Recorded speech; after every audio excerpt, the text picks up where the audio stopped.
fiery horse with the speed of light, a cloud of dust, and a hearty Hi-Yo Silver, the Lone Ranger.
With his faithful Indian companion Tonto, the daring and resourceful masked rider of the plains led the fight for law and order in the early western United States.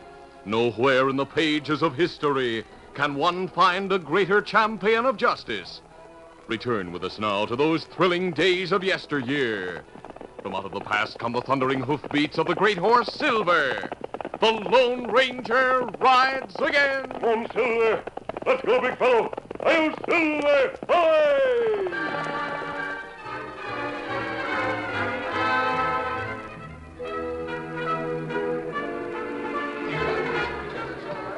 From his high bench in the San Bernardino courtroom, Judge Cicero Tate, reputedly the most eloquent speaker in California, looked down on the prisoner who stood for sentence.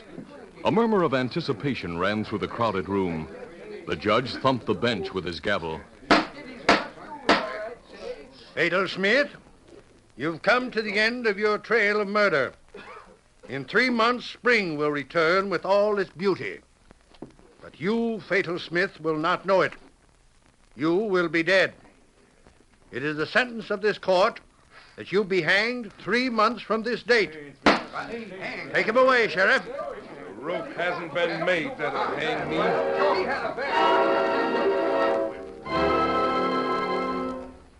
The 3 months of life allotted to the outlaw was near its end when Tonto rode into the Lone Ranger's camp in the high Sierras with provisions purchased in a nearby village. Oscar, fella.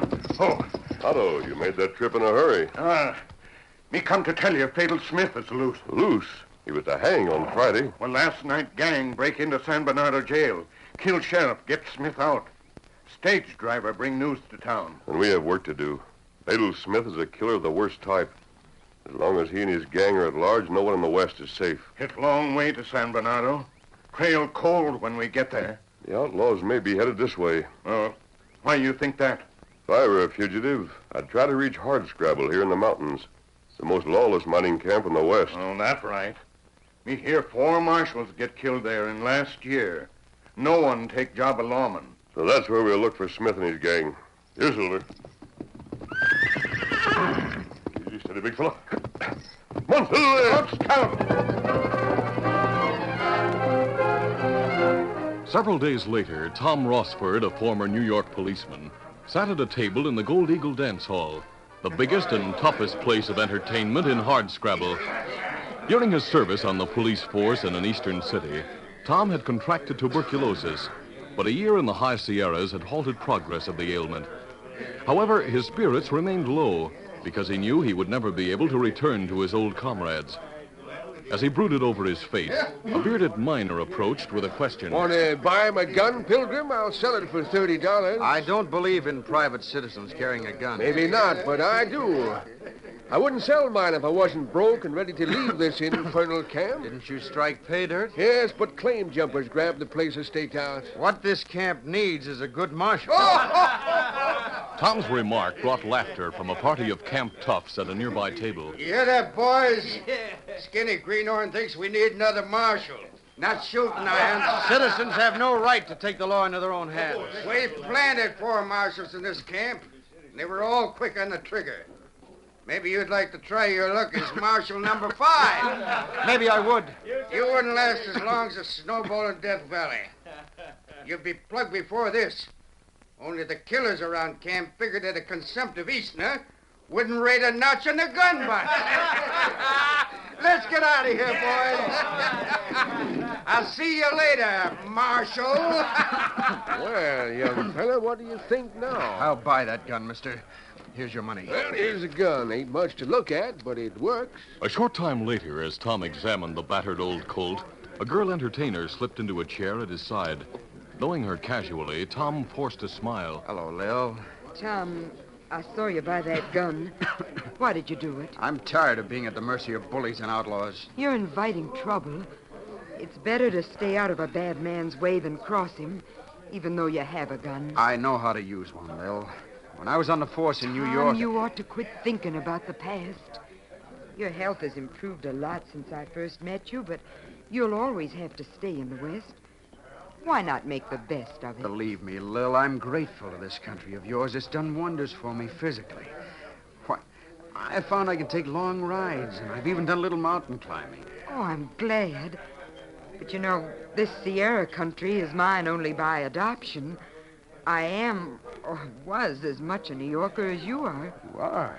I was a member of a theatrical troupe which became stranded in Hardscrabble.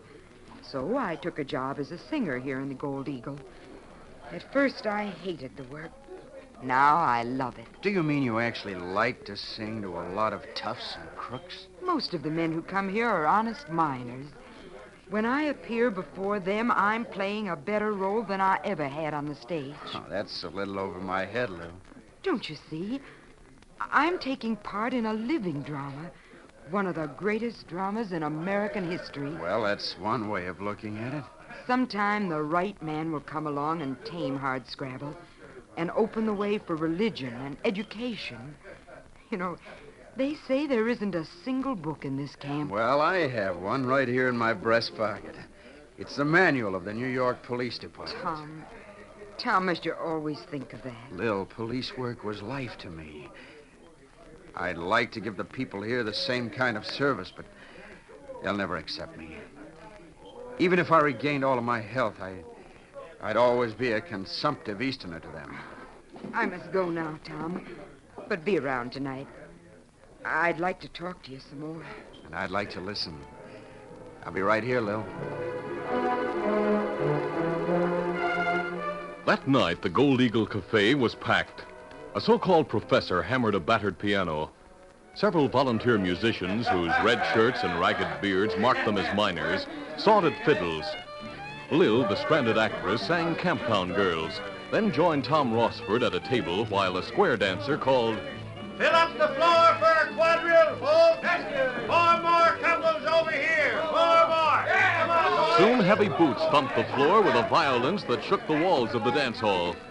Lil, who had turned her attention to the long bar, was saying... Tom, I don't like the looks of a lot of men in this town, but the 2 standing over there look specially rough. Well, they certainly are heavily armed. They came in separately, but now another man has joined them. Look at the fellow who followed him in. He does look like a desperado. He's joined the other 3. Yes, but he's not turning his back to the crowd. No, he's staring at me. As the newcomer continued to watch Lil, an old swamper who had been standing behind the table squealed with terror. There's Fatal Smith, the killer. I've seen him before. At the old man's words, the music died and the dancers froze. All right, I'm Fatal Smith. But if you people don't want something fatal to happen to you, you won't try to be heroes. Cover them, boys. We got our guns on them. Up with your hands, all of you. All you dancers get back against the wall. Professor, you and the fiddler stay where you are. As the dancers rushed to obey his command, Fatal Smith advanced on the stranded actress and tubercular Easterner. I aim to dance with you, miss. I'm not dancing. That's what you think. The law figured to make me dance on air today. But instead, I'm going to do a polka with you. Come on. Don't touch the lady, fellow. Look, Pipsqueak, you're an Easterner, so maybe you don't know who I am. I do as I please. You won't if I can help it. Fella, you're so near dead it wouldn't be any fun to kill you. Tom, you'll get yourself killed. Keep out of this. I'll dance with him. And let's do our steps, huh? Professor, strike up a tune. And make it good or it'll be your last one.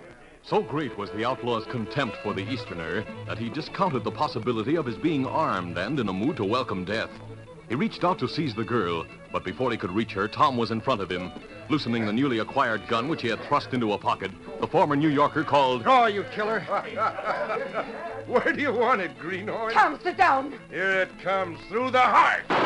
The impact of the outlaw's bullet hurled Tom against the table, but even as he collapsed against it, his own revolver blazed. No! Fatal Smith dropped his guns and clutched an arm with a groan. For some wings. Tom, oh, Tom. Steady, folks.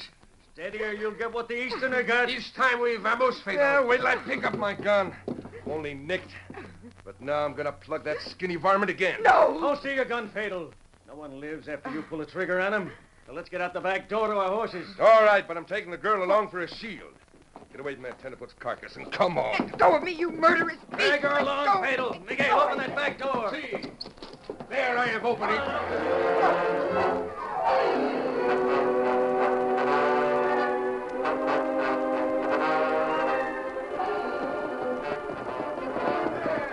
Meanwhile, the Lone Ranger and Tonto had arrived at the edge of the mining camp in time to hear the shots and trace their origin to the dance hall. Turning their horses into an alley, they reached the rear of the place just as the outlaws backed out with a struggling girl. In the light which poured through the open door, they recognized Fatal Smith and brought their guns to bear as they called, Let go of that girl, Smith. You can't get away. Drop guns or me shoot. Fast man. Vigilantes, the alley's full of them. By this time, the ogres inside have drawn their guns. No, we can't go back. We can't go on. I'm dropping my gun. Mine they have thrown away. Oh, there goes mine. Now take the girl. Turn around and go back into the hall with your hands up. My friend and I'll be right behind you. Please stand aside, miss. Keep guns away. At that moment, it dawned on the miners in the hall that the flight of the outlaws had been halted in some manner. Through the door poured a hail of bullets. Captors and captives alike were driven to take refuge along a dark wall. The masked man was calling, This way, miss. You men inside, hold your fire. The gang has been captured. In the roar of gunfire, his words went unheeded. Quick to take advantage of the darkness of the wall and confusion created by the unexpected shooting from inside the hall, the outlaw known as Miguel slipped out a hidden knife and lunged at Tonto. This for you, Indio! As the Indian whirled to meet Miguel's attack, the outlaw called Bill grabbed his gun hand and tried to wrest the six-shooter from it. Twisting and bending, Tonto evaded Miguel's knife, but could not shake off the other outlaw. Get him, Miguel. Keep hold of him! Seeing his friend's danger, but unable to shoot into the tangle of writhing bodies without further endangering him, the Lone Ranger holstered his guns and sprang into the fight, just as Miguel aimed another knife thrust at Tonto. No. The masked man caught the descending arm. No, you don't. With the Lone Ranger and Tonto locked in mortal combat with two of the gang, Fatal Smith again seized the girl, who had stood by dazed. He was yelling, No. I got you. Come on, Louie. What about Miguel and Bill? They won't need our help. Give me a hand with this girl and we'll run for our horses. Right. Help! Help! Yell all you like. You're our ticket out of here. Although he realized Fatal Smith and Louis were about to escape with the girl, the Lone Ranger was unable to break away from the knife-wielding Miguel. Tonto's adversary was screaming, Wait for us, Fatal. Senor.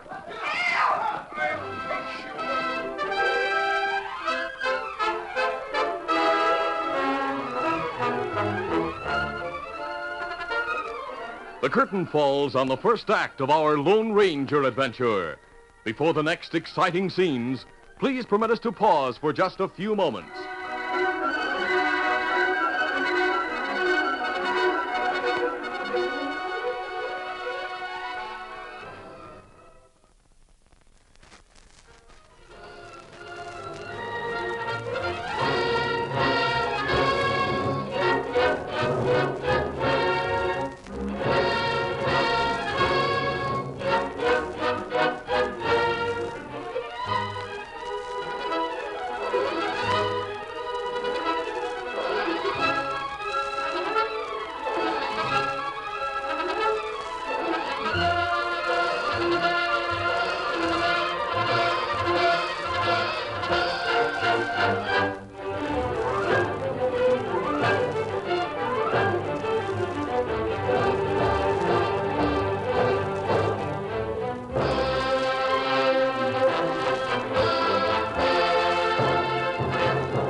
Now to continue. As Fatal Smith and Louis rode off with their captive, the savage hand-to-hand battle in which the Lone Ranger and Tonto had engaged two other outlaws continued in the alley. The wiry Miguel had his keen-edged knife at the Lone Ranger's throat several times before the superior strength of the masked man told. Drop that knife. For you'll never... And take that. And now, where's the knife? She's gone from my hand. I'm finished. And stand there against the wall and don't move. Turning to see how Tonto had fared, the Lone Ranger found that the Indian had concluded his own silent battle by stretching the other outlaw unconscious. At the same time, the miners in the hall began to peer cautiously from the doorway. Here are two members of the gang. But Fatal Smith and another outlaw escaped, holding a girl as hostage. That's Lily Bell, our singer. Hey, you're wearing a mask. What does that mean? Maybe he's another owl hoot. My mask doesn't mean I'm an outlaw. If I were, my Indian friend and I wouldn't have captured these prisoners. I reckon that's so. Hey, Thunder, he and the Injun have got two of Fatal Smith's gang. What did the gang do here besides capture the girl? Smith killed a skinny little Easterner who stood up for Lil. The other owl hoots kept us from interfering. Hey, let's round up all the miners in camp and go after Smith and the other fellow who got away. Well, there's nothing you can do tonight except trample out trail signs that may be visible in the morning. It's too dark now to follow a trail, and the outlaws already have a big lead. Now, hold on, fellas. Masked man's right. Better wait. Where can these prisoners be held? Well, there's no jail here, and we have no marshal. If this section of the Sierras hasn't yet been organized as a county, they can be returned to San Bernardo for the crime of jail delivery. Of course, Fatal Smith will be legally hanged as soon as he's recaptured and returned. Bring those two varmints into the dance hall. Maybe we can arrange to hold them there. Get up, fella. Get up. Oh, my Come head. to now. I'll bring the other one. Mister, I'm still curious about your mask. I've heard of a man like you, but of course he uses silver bullets. So the story goes. Thunderation, look there. The Easterner's come to life. He's sitting up on the table. It can't be. I saw Fatal Smith aim for his heart when he shot. And Fatal Smith don't miss. Just what his name says. Where's Lil? Hey, look, fella, this isn't Resurrection Day. Just lie down again and be dead like you ought to be. Dead. I'm not dead. I just fainted. Be a little bit reasonable. Isn't it we don't want you coming back to life? Tonto, guard the prisoners while I examine him. Sometimes men receive bad wounds without realizing it. Hey, you fellas, stand still. Madre de Dios, if this hombre leave, I am dead. Let me open your shirt and vest, mister. Go ahead. But I'd like to know why you're wearing a mask. It sometimes helps in capturing criminals. It may help in capturing Fatal Smith and rescuing the girl he carried away. Then he has Lil. Let me up. We've got to do something about it right now. All will be done that's possible. There, I have your vest open. Look at what fell out of his vest. It's the 45 bullet Fatal Smith shot him with. Mister... I'm Tom Rossford. I'd rather you just call me Tom. Very well, Tom. All you suffered from that bullet was a bruise over your heart. You hear that, gents? The way Smith's gun sounded, there was plenty of good powder behind that bullet. Tom, you must be bulletproof. Well, then let's make him marshal of hardscrabble. Man, I'd like to be marshal of this mining camp. But I don't want the job because you think I have a charmed life. I haven't. The only reason I'm alive is that I once belonged to the police force. How's that, Tom? The thing that stopped Fatal Smith's bullet was a manual of the New York Police Department, which I had in my breast pocket. Here it is. What? Thunderation, a book. The bullet went completely through it, but its force was spent. I reckon you were lucky, but lucky or not, we still want you to be our lawman. It'll take a little time to get you appointed, but you can start being marshal right now, and we'll back you. How about it, fellas? Yeah, mister, you haven't said anything. I think you made a wise choice. The West needs trained police officers. Too many frontier marshals are professional gunmen only. My friend and I are placing ourselves at Tom's disposal. Thanks, mister. I'll need your help. Men, be ready to ride at daybreak. Later that night, Fatal Smith and Louis took over another deserted miner's shack in the mountains. After tying their prisoner and searching the place, they went outside for a conference. Louis was saying, I figured we'd at least find an old shotgun in this shanty. But nothing in there of any use if a posse catches up with us. I don't think we have to be afraid of a posse. The miners hereabouts won't dare leave their diggings for any length of time, account of the claim jumpers and high graders. And why'd you bring the girl out here, Fatal? I thought at first that there were more fellas in the alley than the masked man and Injun. Looked like we'd have a hot time riding out of there. In that case, she'd have come in handy. Well, I can see that, Now but I figured that the masked man and Injun were alone. Anybody can wear a mask, but only one man does so all the time and rides alone except for an Injun partner. He's the Lone Ranger. Lone Ranger? If he takes our trail, we'll never be able to shake him off. That's just it. We'll have to get rid of him. Can't do it without guns. Maybe he'll find us tomorrow. We don't need guns. We got the girl. And there's a coil of light cable in this shack. The kind that miners use on their windlasses when they pull up dirt and rocks from prospect holes. I saw that, but how's a piece of cable going to help? Don't ask questions, Louis. Just listen to me.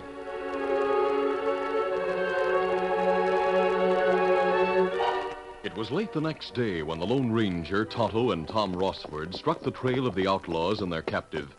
A posse of miners had long since deserted them to return to their diggings. As they rode slowly into the ever-heightening altitudes, following the tracks of 3 horses, Tonto held up a hand. Kimasabi, better we stop. We hear someone come. Yes, I hear the hoofbeats now. That's a woman rider. Hiya, Slill. Oh, there. Whoa. Oh, Tom, it's really you. Yes, Lil, I'm still kicking. Oh, thank heaven you're alive. Tom quickly explained what had happened and asked, Did the outlaws release you? A crook called Louis let me go, with the understanding that I'd deliver a message to the masked man. He said such a man would be tracking them and that I'd meet him on the trail. He must have met my friend here. He probably did. Though I can't understand why he was so sure I'd follow the trail. What was the message, miss? Louis wants to betray Fatal Smith to you. He said he was afraid of being lynched and believed you'd save him if he turned on Smith. When did he tell you that? Less than an hour ago, when Smith went away for a few minutes. Then he set me free and gave me a horse. Where are the crooks staying? In a deserted prospector shack 2 or 3 miles from here. The last mile of the trail to the cabin is overgrown by tall brush, and it's lined with saplings. Lodgepoles, I think they're called. Only one horse can pass through at a time. I see. Louis said I should tell you to ride in fast, because Smith might notice the slightest movement in the brush and escape. Oh, that sounds like trap. I thought of that, but the crooks have no weapons. Let's ride in on them. No, Tom. We're right as far as the beginning of the brush trail. I want you to wait there while Tonto and I scout the place on foot. And let's go. All right. Come on, Silver.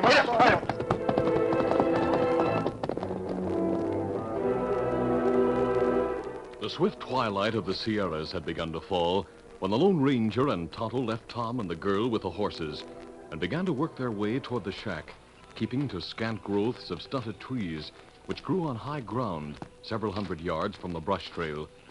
Midway to the shack, the masked man pointed. Look at the top of this sapling along the trail the outlaws wanted us to follow. It bend west. In this country, trees often grow into bent shapes because of the wind. But the prevailing wind is from the west. They always bend eastward. Now me savvy what kind of trap crook set for you. A snare, of course. They pulled down the top and held it in that position with a pole which serves as a trigger. If we cared to look, we'd find a wire noose attached to the top of the sapling. Me see animals caught like that. When animal run into noose, trigger fall. Tree flies up, him get hung. Yes, it's an old method of trapping deer. All right, let's move on. Wait, Kimasabi. Yes? 2 men riding down trail, plenty fast. Fatal Smith and Louis. They've seen us. Now them dodge snare. Maybe we better shoot. Shots fired from this distance wouldn't stop them. Let's get back to the horses.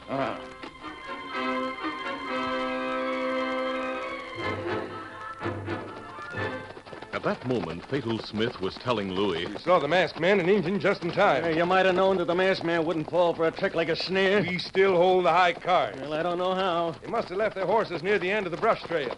That's so. It'll soon be dark. If we can rustle them, we'll get a big start. We're coming to the end of the brush trail. Well, here's the clearing. And there are the horses. Someone's with them. Likely it's only the girl. Pull up, you fellows. You're covered. Don't shoot! Whoa, whoa, whoa. Whoa. Look, Fatal. It's the Easterner. Why, it can't be. You saw me plug him. He has to be dead. All right, get off your horses. This is the end of the trail for you, Fatal Smith. as Tom, who had been standing beside the horses with Lil, approached the killer like a vengeful apparition, Smith whirled his mount with a howl of terror. No! Hey, Get up there! Stop or I'll shoot! I missed him. He's getting away. There he goes into the brush trail. I'll follow him. No, Tom. Guard this other crook. The masked man and Indian can take care of Fatal Smith.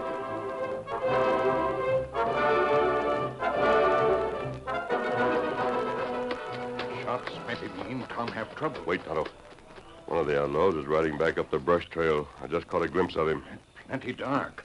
All me see is treetops. He must be near the snare now. At that moment, the evening stillness was broken by the sound like the twang of a mighty bow. Straining their eyes into the gloom, the masked man and Indian saw the bent tree straighten suddenly and shake its budding branches against the sky. Then all was silent and motionless. The Lone Ranger and Tonto dashed toward the snare, well knowing what they would find.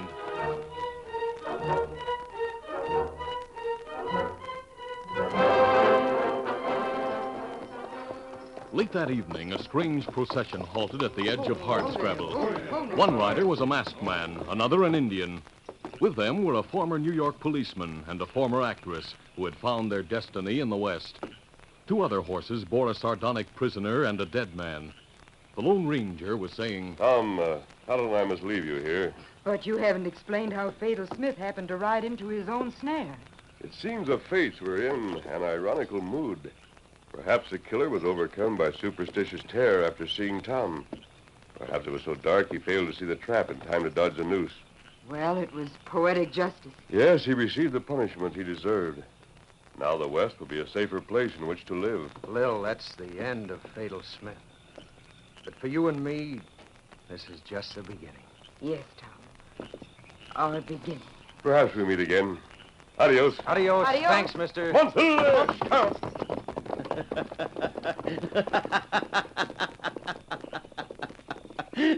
You have little to laugh about, Louis.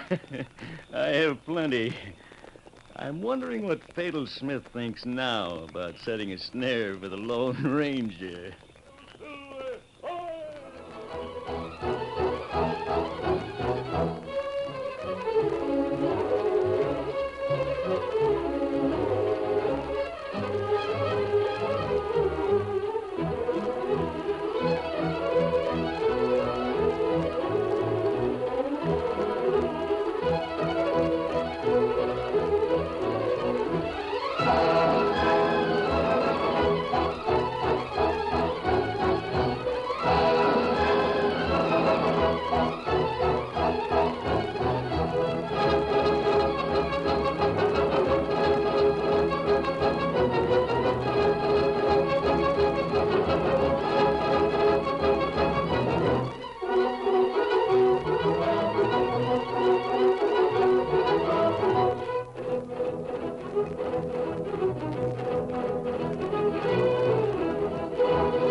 This is a feature of the Lone Ranger Incorporated, created by George W. Trendle, produced by Trendle Campbell Enterprises, directed by Charles D. Livingston, and edited by Fran Stryker.